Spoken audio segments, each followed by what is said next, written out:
the Social Security Act. Sometimes, if you've worked in a hospital before, you may hear to it referred to as Title 19. Title 19 Medicaid is the same thing. Medicaid is an entitlement program, which means that anybody that qualifies for the program, they meet state or federal criteria, must be served. So we can't say, oh, I'm sorry, we've run out of money this year, we're not going to serve you. If you meet the eligibility criteria, you must be served. Medicaid services must be available to all members statewide. So that means if you provide a service, it has to be available to everybody statewide, you can't discriminate based on geographic location. And here in Iowa, Medicaid is administered by the Iowa Medicaid Enterprise, which is part of the Department of Human Services. And IME is set up kind of differently than most states' Medicaid administration. It consists of 12 different units, and most operations are contracted out to private vendors who administer the program. So there's different vendors that do, eligibility, and different vendors that do, mailings, and different vendors that do, do cost auditing and stuff like that. So there's only about 38 maybe state employees who manage those vendors and those contracts and manage the program. IME contracts with 2 managed care organizations to provide health care, and 2 MCOs to provide dental care as well, and they cover the majority of members in the program, and we'll talk about those more in a little bit. One thing that your constituents will get confused a lot is Medicare and Medicaid. So this is just a helpful slide that DHS created that just kind of goes over the differences between the two. Medicare is a federally funded program. It's federally administered. It's for people over the age of 65 or people under the age of 65 if they have a certain disability or disease. And it's a consistent national primary payer. So that means it's just like well-marked health insurance or anything else. The difference is Medicaid is a state-administered program. It's jointly funded by the state and federal government. And it's for individuals who are mainly low income or elderly individuals. And Medicaid is the payer of last resort, which means that individuals can be eligible for other insurance, and so they can be on both Medicare and Medicaid, or have health insurance and Medicaid. And Medicaid is the payer of last resort. Here in Iowa, approximately 110,000 members are on both Medicare and Medicaid. And in that circumstance, Medicare is the primary healthcare payer, and Medicaid would pay for the kind of the wraparound services like the community-based services, or they might pay for the nursing home, the long-term care insurance or services, things that a normal healthcare provider wouldn't cover. As I said on the last slide, Medicaid is jointly financed with the state and federal government, and so a word you will probably hear around here a lot is FMAP. It's the Federal Medical Assistance Percentage. The Federal Medical Assistance Percentage is a formula that's used to determine how much the state pays compared to the federal government. And the formula is based on a 3-year per capita income of Iowa versus the rest of the United States. So for the FY22 FMAP, we're looking at per capita data from 2017, 18, and 19 to calculate that number. The formula is adjusted annually and contains minimums and maximums so that no state pays more than 50%, and the federal government doesn't pay more than 83%. So wealthier states such as California, New York, Connecticut, states that are rich in natural resources like Wyoming and Alaska, they're at 50%. And then some of the poorer states down in the southeast are higher up. Mississippi's at about 78%. They're at the highest. Iowa's about in the middle for FMAP rate, and we have about a 61, 62% rate next year.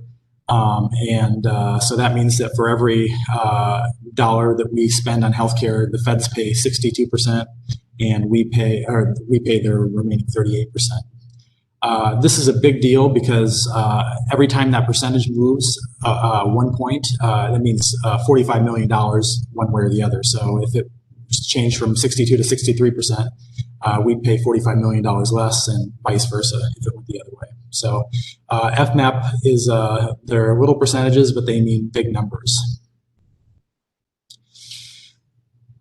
So to be eligible for Medicaid, and I'm just talking about Medicaid right now, not the Health and Wellness Program or Medicaid expansion, you must be categorically eligible. This means you must fall into a specific category and meet both the income and categorical eligibility. So the main categories that Medicaid covers is children. We cover a lot of children. We cover pregnant women, families with dependent children, aged, blind, and disabled. Those are the main categories. And to be eligible for Medicaid, you must prove both citizenship and identification. So that might mean providing a birth certificate and a DOT ID card, or if you're a child, obviously you don't have ID, so you would provide medical or school records to provide your identity, and then your birth certificate to provide that you're a citizen. And there's no exceptions to this, and this is the way it is with many, if not most, DHS programs. And so of those different categories, you'll see this is just kind of a sample chart of the federal poverty level and on how much income you can earn and still be eligible. So as you can see, we cover children up to 300% if you're under the age of 1. On children 1 through 18, we cover them up to 133% of the federal poverty level, but the Hawkeye program, or the Children's Health Insurance Program, as it's known nationally, fills in that the rest of that gap up to 300% of the federal poverty level. We cover pregnant women up to 300% of the federal poverty level, and then it just kind of varies by other income groups on how much we cover those individuals. And then this is just a slide just to kind of give you an idea of the federal poverty level and where that lands. When we look at a family of 4 making $100,000, it's $26,200 for 2020. If you live in Des Moines or Cedar Rapids and you're trying to pay for housing and everything else, that's not a lot of money. And this will be updated here at the end of the month for fiscal year, or for 2021. The Census Bureau updates it annually each year. And I just saw a question is if the slides will be available. The slides will be posted online, and so will the video of this presentation. I wanted to show you this slide. This is another slide the DHS created, and this shows you just the market share that Medicaid has in Iowa. When you think of Medicaid, think of Medicaid just like a big insurance company, just like Walmart or Medicare. Medicaid covers 1 in 2 births in the state. We cover 1 in 2 children, 1 in 5 adults, 1 in 10 elderly, 1 in 4 individuals with disabilities, and 1 in 2 residents in nursing homes. And so Medicaid covers a lot of people in the state, and we'll get into some of those numbers here in a minute, but it's pretty significant. So as of December, the regular Medicaid program had about 468,000 individuals. The majority of children that are covered under the program are children. We cover a lot of children, 270,000. And then there's about 83,000 adults, 33,000 elderly, and 82,000 individuals with disabilities. Before COVID-19, Medicaid enrollment growth was relatively flat, and the program has seen a large spike. And I'm going to switch to the next slide here. It kind of shows you we were kind of moving between 420 and 430,000 people before COVID. And then since COVID hit, there is a requirement by the federal government, as long as we're receiving the 6.2% enhanced FMAP from the federal government, we can't disenroll anybody from the program. So since March, we have been adding anywhere between 7,000 and 9,000 people a month because we can't disenroll anybody, which is a significant jump in individuals. Along with that, though, is the federal money that comes with it. So we have and are projected to receive through June now about $423 million from the federal government, and that'll more than offset the increase in individuals that have joined the program. So it's been a significant jump. Once the public health emergency is over, we will start reviewing eligibility over the course of a year and disenrolling individuals from the program who are determined eligible. So Medicaid used to be all fee-for-service prior to April 2016. And what fee-for-service is it's a model that just pays provider on each service they provide. So if I go into the doctor's office, if I went to the doctor's office and saw the doctor and they gave me a shot and a physical examination, that doctor would bill Medicaid, and Medicaid would have paid that fee previously. But beginning April 2016, 94% of Medicaid members were transferred over to the MCOs, and the MCOs are like two insurance companies who are subcontracting with us, and their goal is to manage costs and utilization, improve quality. And so how this works is the state, from the state perspective, we pay a capitation payment, a per member per month capitation payment to the MCOs for each person that is enrolled. For example, if a healthy child is enrolled, we pay the managed care organization $149 per month for her care. Or if grandma in the nursing home was on the program, the MCO would get $3,300 a month for her care. And then the MCO would have contractual agreements with those providers, and they would be in charge of paying those bills to the providers and managing the individual's care. So some members would obviously spend more or use more care than their monthly allowance, and some would use less, but it all just kind of works out as a wash in the end with the way the rates are set for the MCOs. The actuaries and DHS look at this every year and adjust the rates based on services that people are providing. So in Iowa, there's a list of mandatory services that are required by the federal government to receive federal matching funds, and these are, no surprise, inpatient, outpatient hospital services, physician services, medical and surgical dental dental services, nursing homes, and on down the list. And there's also a list of optional services that may or may not be provided. Now, the optional services, when the program was created back in 1965, there was a lot of optional services that are probably no longer really optional in the way we provide healthcare these days. For example, pharmacy is an optional service, but it's no longer really optional as far as the program goes. Pharmacy is a big part of healthcare anymore. But these are services that you have some flexibility to make changes to if you wanted to do that.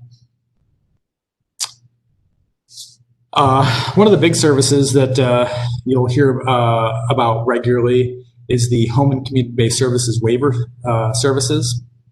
The Medicaid Home and Community-Based Services Waivers were established by the federal government back in 1981. And they give the state the flexibility to design and implement programs that target certain populations, and they supplement the traditional Medicaid program.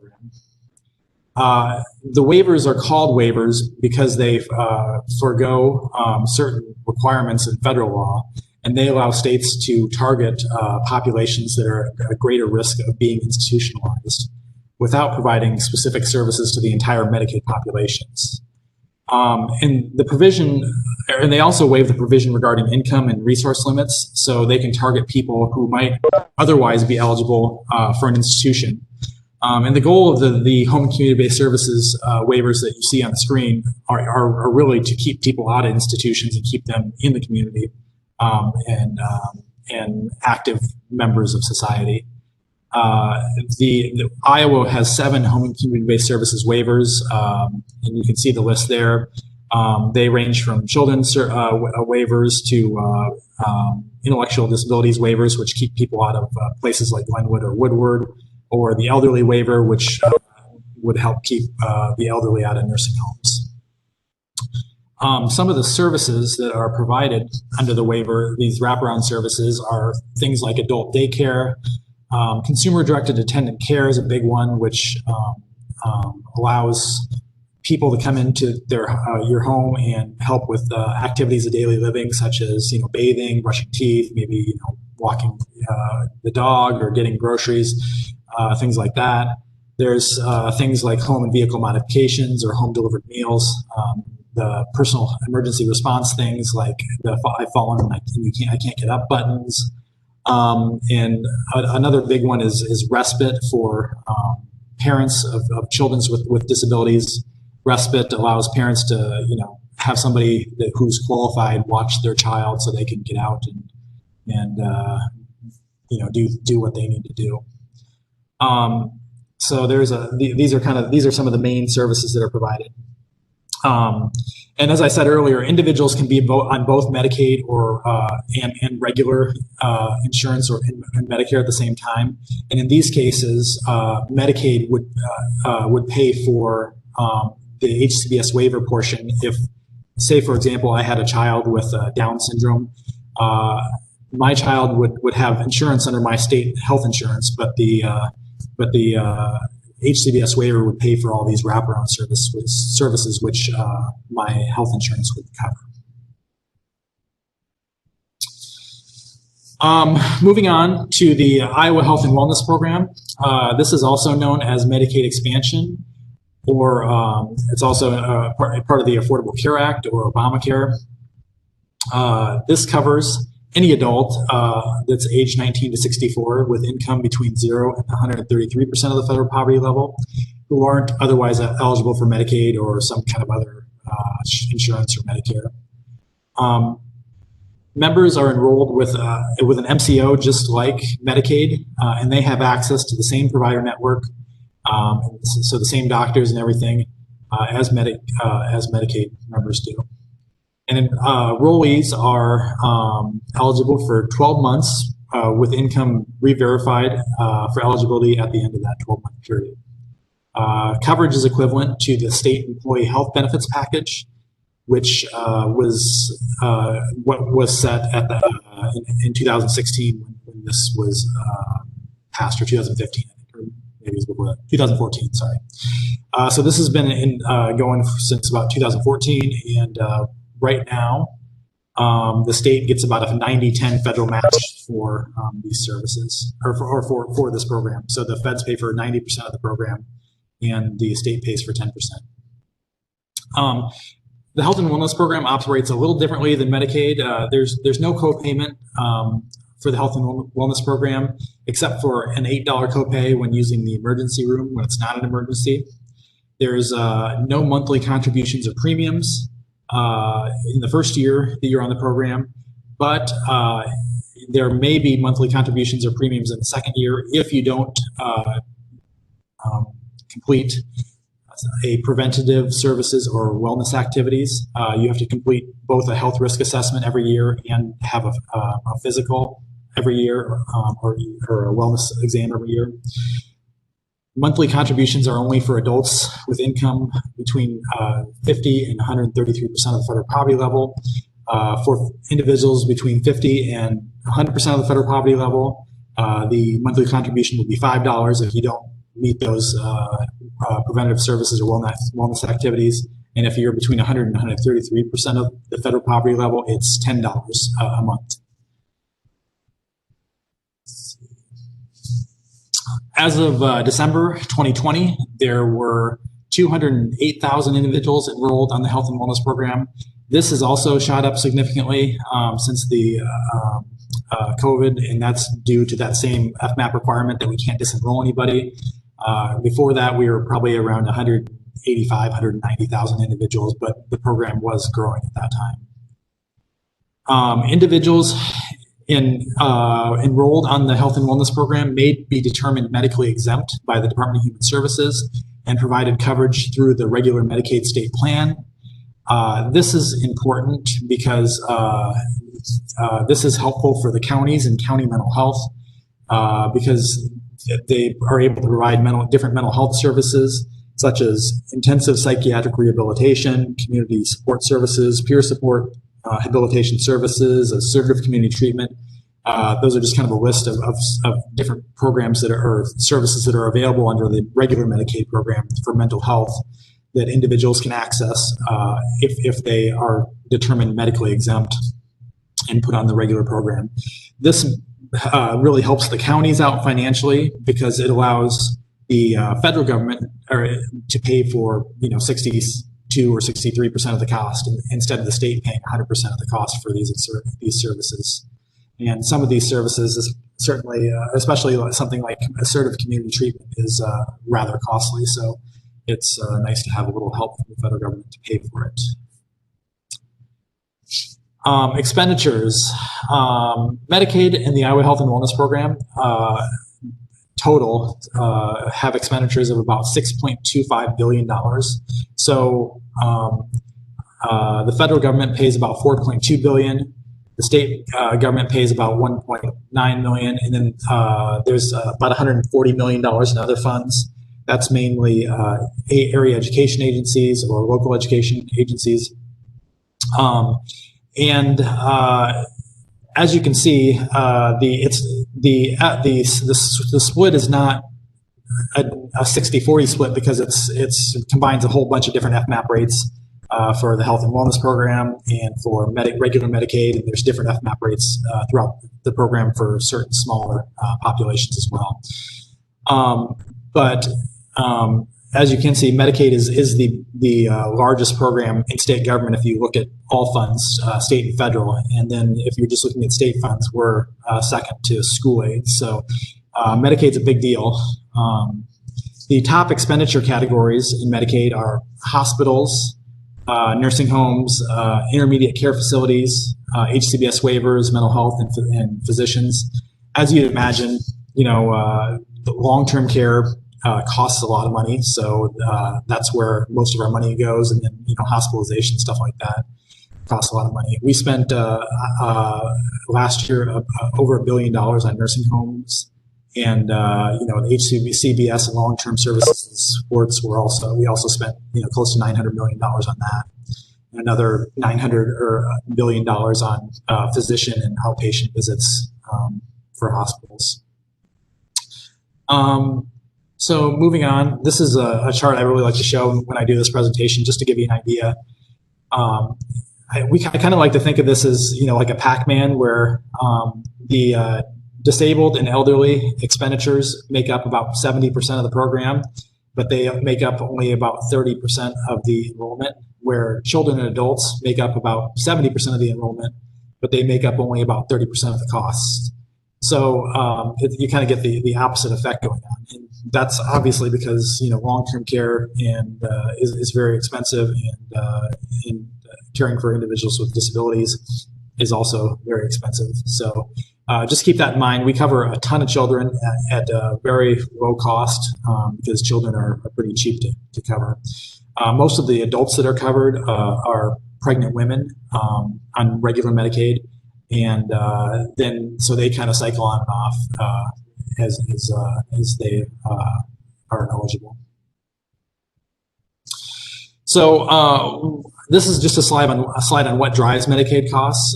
Obviously, enrollment growth drives Medicaid costs. As enrollment grows, we pay more capitation payments to the MCOs, and the program costs more. Also, utilization of services and trends in the healthcare system drive Medicaid costs. So if there's a new trend where everybody's providing a certain drug to treat a new disease, which is very expensive, or MRIs are being used to treat a certain condition, and doctors are prescribing more of those. Medicaid costs are going to go up with just like private health insurance costs would go up because we are kind of part of that broader healthcare community. Also, changes in federal law drive Medicaid costs, including the FMAP rate, which I mentioned earlier. If that changes, it changes what we have to pay. We're also responsible for things like Medicare Part D payments for individuals who are on both Medicare and Medicaid. So we pay that donut hole payment and take care of those Part D payments. And those increase almost every year. And then, if the feds make any other changes in law, we would be responsible for paying those.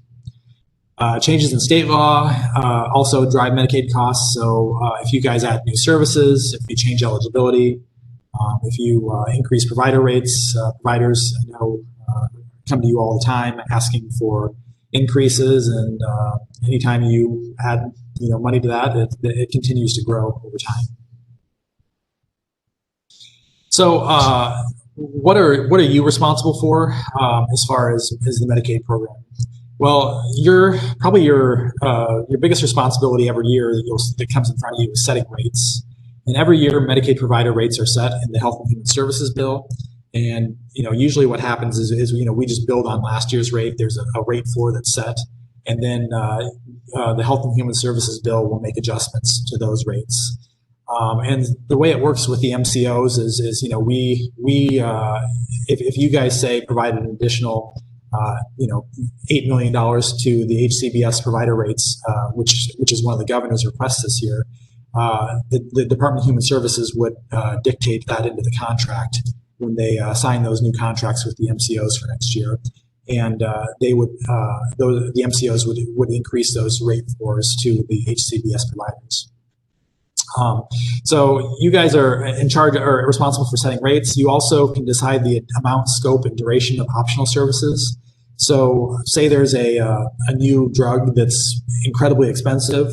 You have the ability to say, well, we want to put we want to make it only available to this certain group, or say you want to look at a service like say respite services or something, and we want to provide more hours or less hours of respite for this certain population. You can do things like that.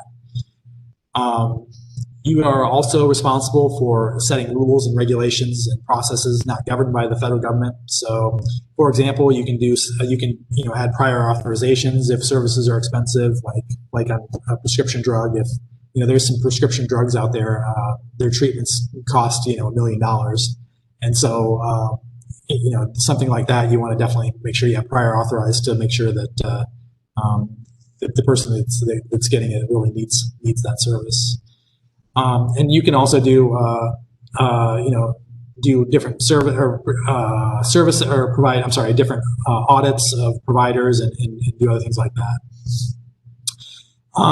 The other thing you can do is you can change eligibility, premiums, and enrollments when there aren't different restrictions in federal law. Right now, there are those restrictions because of the COVID enhanced FMAP rate.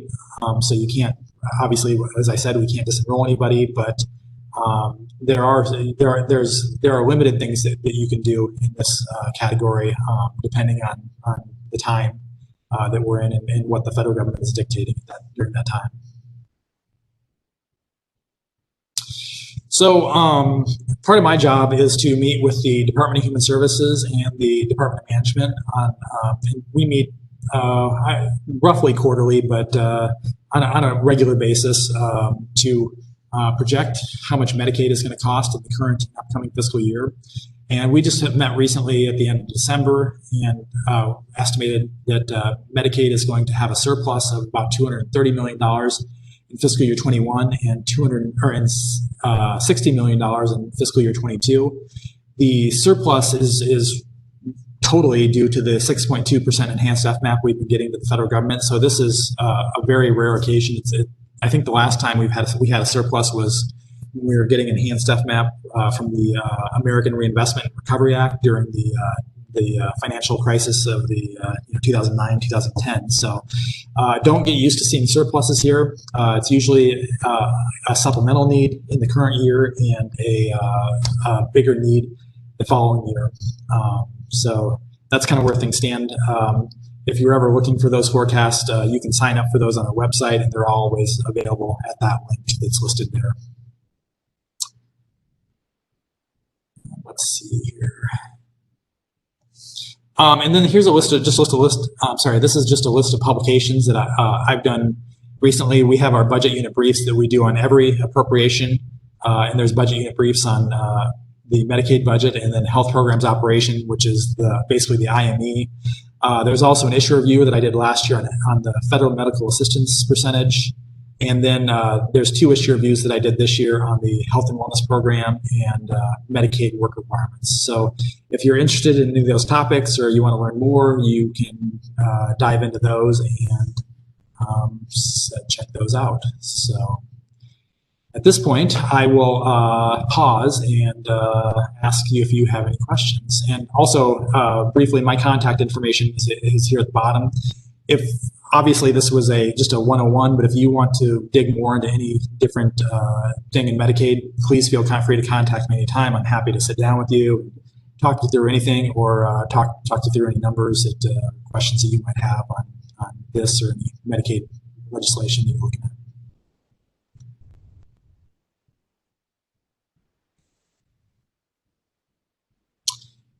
So, are there any questions?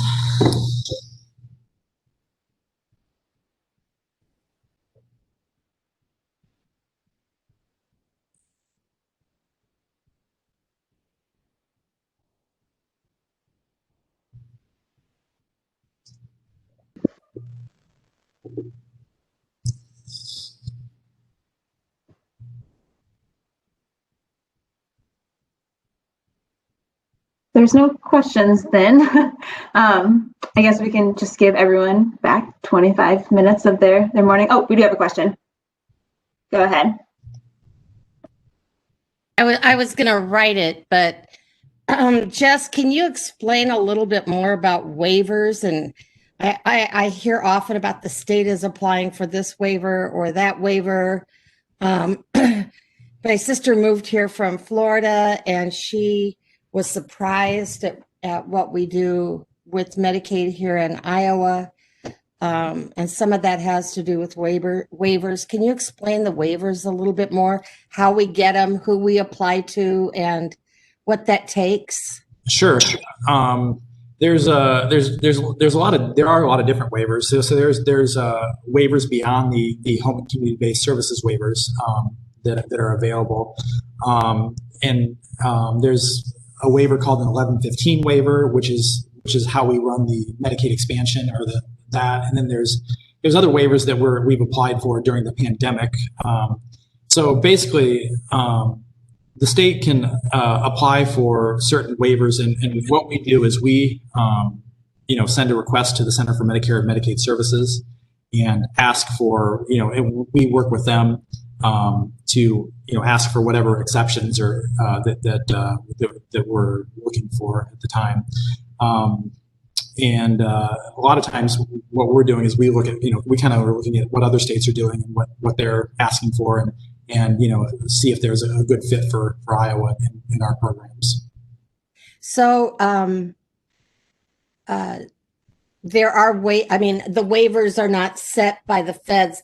It's a request from the state that then is considered by the feds? Yeah, there are times when the feds will indicate that, these things are available for you to apply for, but there's sometimes, some states, I believe have taken the initiative just to, apply, work with their federal partners to apply for a waiver in certain cases, and those may be granted. But I would say mostly it's stuff that the feds say, you may apply for these things.